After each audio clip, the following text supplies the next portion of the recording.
Assalamualaikum anak-anak. Hari ini kita akan memulai pelajaran pertama. Sebelum kita mulai pelajaran, mari kita berdoa bersama-sama. Berdoa dimulai.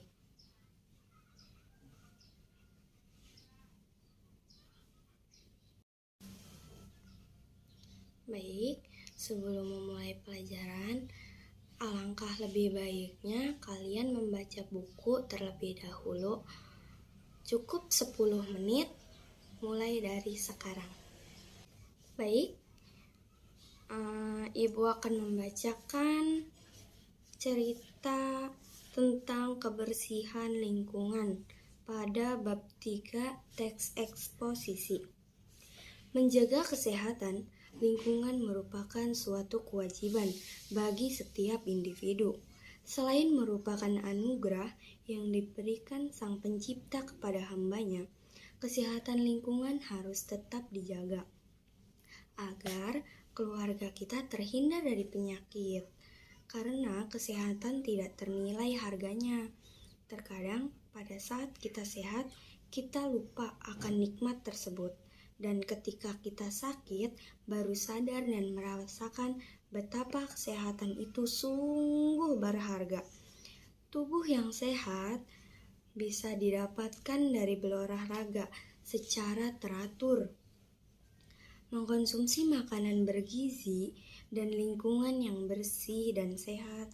Lingkungan yang sehat terkadang sering tidak kita perhatikan karena kesibukan dalam bekerja sehingga lingkungan sekitar tidak dijaga kebersihannya.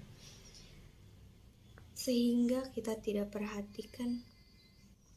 Akibat dari lingkungan yang tidak sehat dapat menimbulkan berbagai penyakit. Salah satu yang mengkhawatirkan adalah demam berdarah yang biasa disebut DBD, karena dapat menyebabkan kematian. Kebersihan lingkungan merupakan keadaan bebas dari kotoran, termasuk di dalamnya debu, sampah, dan bau. Di Indonesia, masalah kebersihan lingkungan selalu menjadi perdebatan dan masalah yang berkembang. Kasus-kasus yang menyangkut masalah kebersihan lingkungan setiap tahunnya terus meningkat. Kita harus tahu tentang menjaga manfaat kebersihan lingkungan, karena menjaga kebersihan lingkungan sangatlah berguna untuk kita semua, karena dapat menciptakan kehidupan yang aman, bersih, sejuk, dan sehat.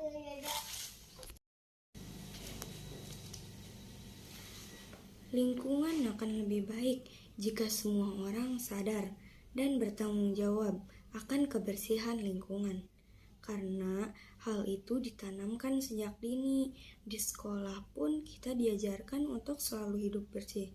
Selain hal yang disampaikan di atas tadi, kita juga harus saling mendukung agar terciptanya tujuan kita dalam menjaga kesehatan lingkungan bersama, agar tidak terjadi penyakit ataupun hal-hal yang tidak diinginkan di masa mendatang, serta agar lingkungan kita tetap bisa dinikmati hingga anak cucu kelak. Nah, sekarang Ibu mau tanya nih, apa aja sih yang kata ungkapan dari cerita yang Ibu bacakan tadi? Ayo, siapa yang ingin menjawab? Baik, yang pertama itu adalah DBD, menimbulkan penyakit. Lalu yang kedua apa? Ya, benar, kesehatan lingkungan itu harus tetap dijaga. Ada lagi yang ingin menjawab?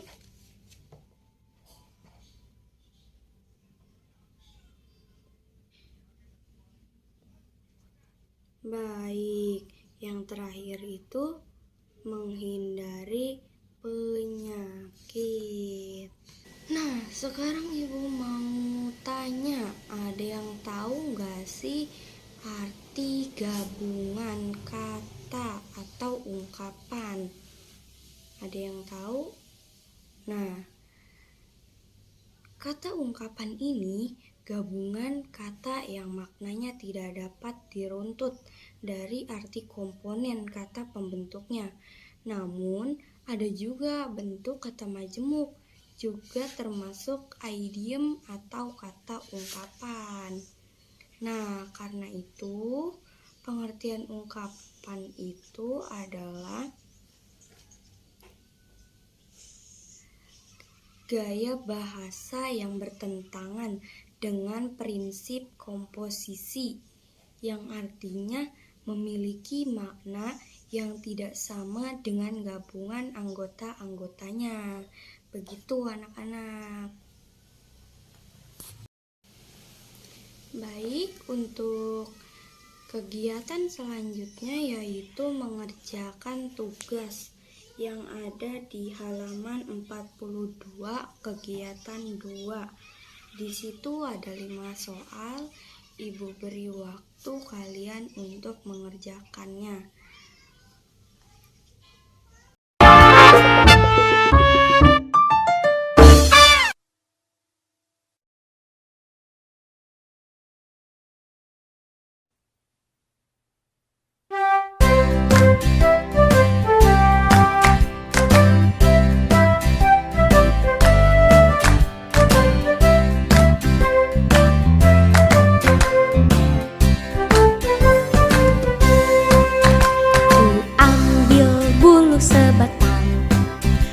Potong sama panjang, ku raut dan ku timbang dengan benang, ku jadikan layang-layang.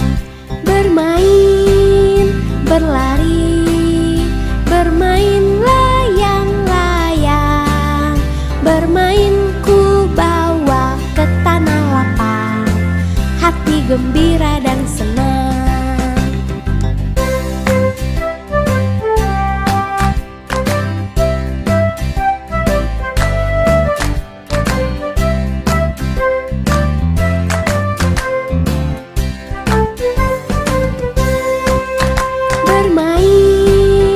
Berlari, bermain layang-layang, bermain ku bawa ke tanah lapang, hati gembira dan senang. Bermain, berlari, bermain layang-layang, bermain ku bawa ke tanah lapang, hati gembira dan senang.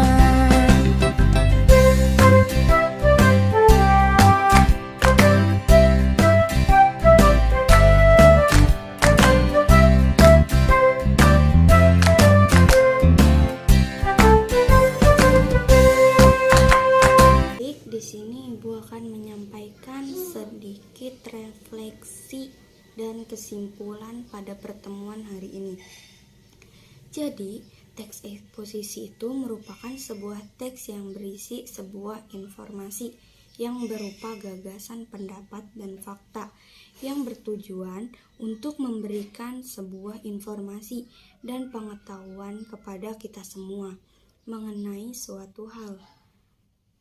Nah, di dalam struktur teks eksposisi ini ada 3 bagian. Yang pertama, pernyataan pendapat atau tesis. Yang kedua, ada argumentasi. Lalu yang ketiga itu ada penegasan ulang pendapat. Apa sih kaidah kebahasan teks eksposisi itu? Nah, kaidah kebahasannya itu yang pertama, menggunakan kata-kata tesis atau peristilahan yang berkenaan dengan topik yang dibahas. Lalu yang kedua, menggunakan kata-kata yang menunjukkan hubungan argumentasi atau kausalitas. Lalu yang ketiga, menggunakan kata-kata kerja mental atau yang disebut mental verba. Lalu yang keempat, menggunakan kata-kata perujukan. Nah, yang terakhir itu menggunakan kata-kata persuasif. Baik, Mungkin cukup sampai di sini. Akan kita lanjutkan lagi pada pertemuan selanjutnya.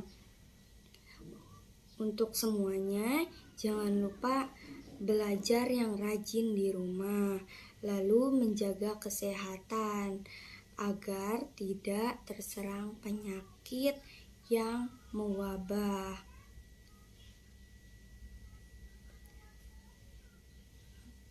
Dan tidak terserang penyakit COVID-19 dan lain-lainnya. Mari kita tutup. Mari kita berdoa bersama-sama secara mandiri dengan instruksi dari Ibu. Berdoa dimulai. Baik, Ibu pamit. Wassalamualaikum warahmatullahi wabarakatuh.